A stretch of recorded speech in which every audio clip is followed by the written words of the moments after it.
They say family is everything, but what happens when the people you trust most are the ones who betray you the deepest? I gave them everything.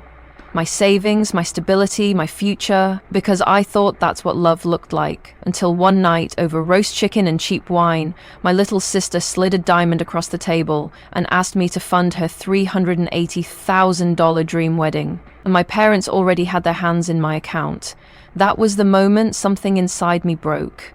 This isn't a story about revenge. It's a story about choosing yourself when your family chooses someone else. Let me tell you how it all began. Late autumn settled over Minneapolis like a quiet sigh. The city hummed with a rhythm of fading leaves and early frost, but inside Wendell & Co., Maddie, Grant moved with the same focused energy she always had. At 36, she was a financial analyst known for her precision, her discipline, and her uncanny ability to keep chaos at bay. For years, she had carried her family's burdens silently, never once asking for anything in return. That Friday, she wrapped up a client consultation and made her routine call home. Her mother, Marge, sighed loudly about the rising water bill, then moved on to the broken heater upstairs. Her father, Thomas, offered little more than a grunt. Maddie took mental notes, like always. She was the one who made sure things got fixed. The weekend brought their usual family dinner, held in the creaky old house she had helped pay off. The walls needed paint, the roof still leaked near the back hallway, but inside, her mother had lit candles and set the table as if this were Thanksgiving. The smell of roast chicken filled the space. Maddie was just setting down a tray of wine glasses when the front door burst open. Chloe arrived in a flurry of luxury. High heels, designer coat, a smile that seemed rehearsed. On her perfectly manicured finger gleamed a diamond the size of a small planet. Maddie's stomach twisted. "In getting married," Chloe announced, beaming. "It's going to be in Napa Valley. We're planning the whole dream. Vineyards, live jazz, designer gowns, the works." Their parents clapped. Marge wiped away tears. Thomas chuckled, uncharacteristically light-hearted. Maddie offered a stunned smile, unsure how to respond. Then came the ask. "You've always been good with money," Chloe said sweetly. "We're counting on you. You've got, what, 160 grand saved?" Maddie froze. "You're asking me to pay for your wedding?" "It's one day, Maddie. Family helps family." Thomas added, "It's her only wedding, sweetheart." Maddie's heart pounded. Her mother looked away. Later that night, in her old bedroom, Maddie logged into her bank account.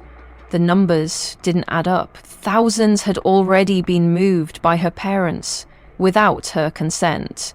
Her savings, gone. She stared at the screen, her breath shallow. No, this can't be real. The room dimmed as she closed the laptop. Piano music floated from downstairs. But Maddie was already somewhere else, on the edge of something she could never undo. The next morning, the air was sharper. Maddie stood in the kitchen of her new apartment in St. Paul, wrapped in a sweater too large and a silence too deep. The move had been recent, part escape, part necessity. Now it felt like the only place where she could breathe. She called the bank at exactly 9 a.m. Her tone was calm, clipped. "Close the joint account. Transfer everything into my personal savings immediately." She verified her identity, her voice never cracking. The agent on the other end hesitated. Maddie didn't. That was the first step. Next came the digital purge. She blocked every number tied to her parents and Chloe. She revoked access to every streaming service, every family insurance policy, every phone line she had quietly paid for all these years. No more shared accounts, no more quiet enabling. Then came the silence. It was strange at first to eat dinner without a buzzing phone, to go for a walk in the park without a text from her mother about groceries, a Venmo request from Chloe for emergency lashes, or an unexpected overdraft alert. It felt like shedding a second skin. The texts still came. Chloe's were the usual flood of crying emojis and "how could you do this to me?" Marge's were more carefully composed, guilt-laced voicemails. "Sweetheart," her mother's voice played through the speaker one night. "You're acting like a stranger. I didn't raise a daughter this cold." Maddie didn't reply. Instead, she wrote the words down on a slip of paper, placed it beside the candle on her kitchen table, and watched it burn. The ash curled like a dying apology. No screaming, no revenge, just quiet rebellion. In the stillness, her thoughts formed a single, steady mantra. No one taught me how to protect myself, so I had to teach myself. Snow whispered against the window panes of Maddie's apartment, the wind howling like an old memory trying to claw its way back in. Her living room glowed in icy hues, cool-toned, pristine, untouched. The silence was her sanctuary, a space where she no longer had to carry anyone else's chaos. Then came the knock. Chloe stood in the hallway, bundled in an oversized designer coat, mascara smudged, eyes red-rimmed and watery. For a brief moment, Mattie stared at her sister without moving. She could have shut the door. She should have. Instead, she stepped aside. "I shouldn't have come without calling," Chloe whispered, stepping inside. "But I needed to see you." Maddie didn't respond. She moved to the kitchen, poured milk into a saucepan, added cocoa powder, and whisked. The warmth of the drink was a strange contrast to the frost building between them. Chloe sat, her voice trembling like rehearsed dialogue. "I know, I messed up. I lost sight of what mattered. I thought if I had the perfect life, the wedding, the followers, the brand deals, it would make everything okay. But it didn't. It just made me feel emptier." Maddie placed the mug in front of her. "You're tired. Drink. You've always liked cocoa, right?" The pause that followed was deafening. Chloe blinked. "You're not even going to yell at me?" "No," Maddie said simply. Chloe stayed another 10 minutes, made more small talk than apologies, then stood to leave. She gave Maddie a tight, half-hearted hug before stepping out into the snow. Minutes later, from the back seat of her Uber, Chloe texted their mother. "I think she's starting to soften. Give it time." Inside, Maddie sat by the window, the steam from her untouched cocoa curling into the air. She opened her leather notebook, wrote in steady, deliberate script. Phase 2. Let them believe they've won. Then she smiled, a quiet, calculated expression, the kind of smile that didn't reach the eyes, the kind of smile that meant war had already begun. The house smelled of pot roast and forced reconciliation. Golden light spilled across the dinner table, now dressed with a lace cloth and good china. It was a setup, and Maddie knew it the moment she stepped through the door. Chloe had sent the text days earlier. "We just want to talk. Let's put the past behind us." Maddie nearly deleted it, but something inside her, resolve, not curiosity, made her reply. Now she stood at the threshold of her childhood home, the same cracked molding and flickering hallway light greeting her like ghosts.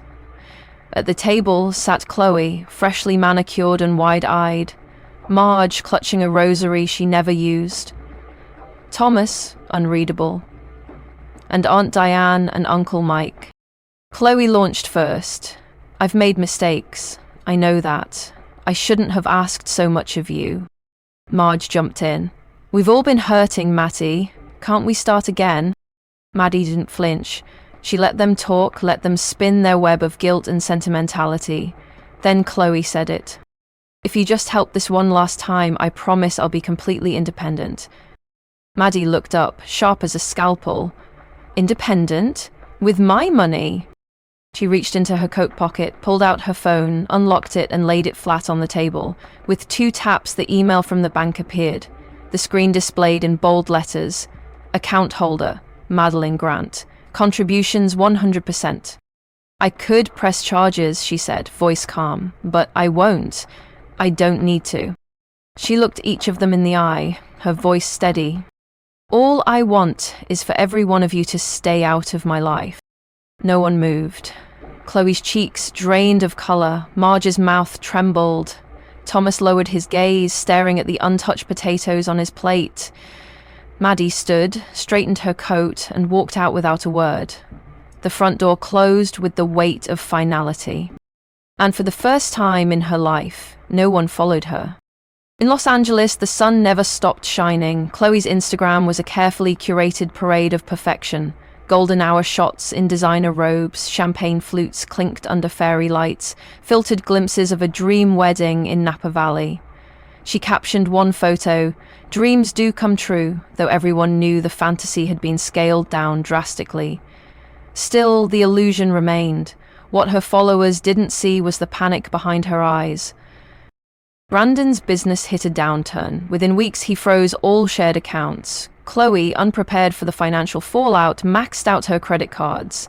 She began selling handbags, jewelry, every luxury item once flaunted, now auctioned off in desperate silence. When that wasn't enough, she turned to high-interest payday loans. The sparkle dulled.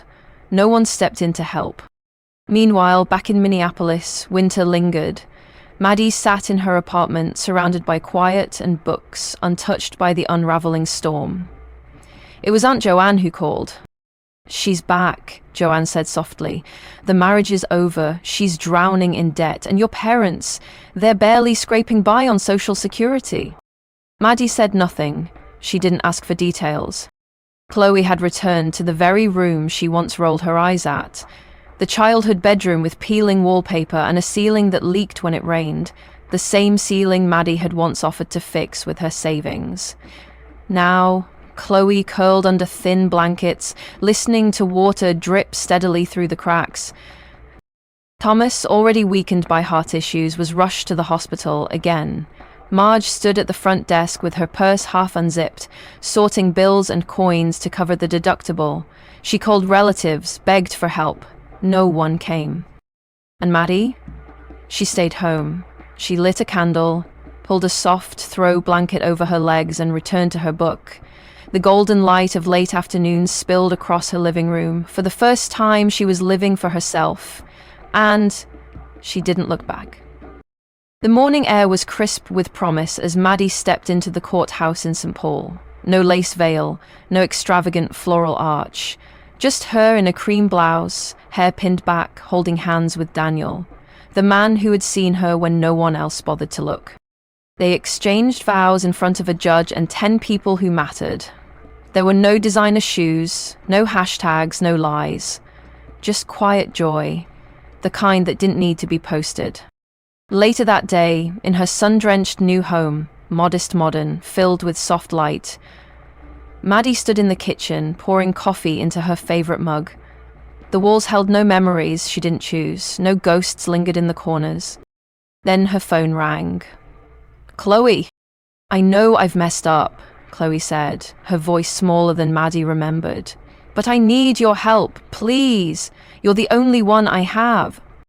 Maddie stared out the window, where trees bloomed pale green against the sky. She exhaled slowly. "I've already helped you enough for a lifetime."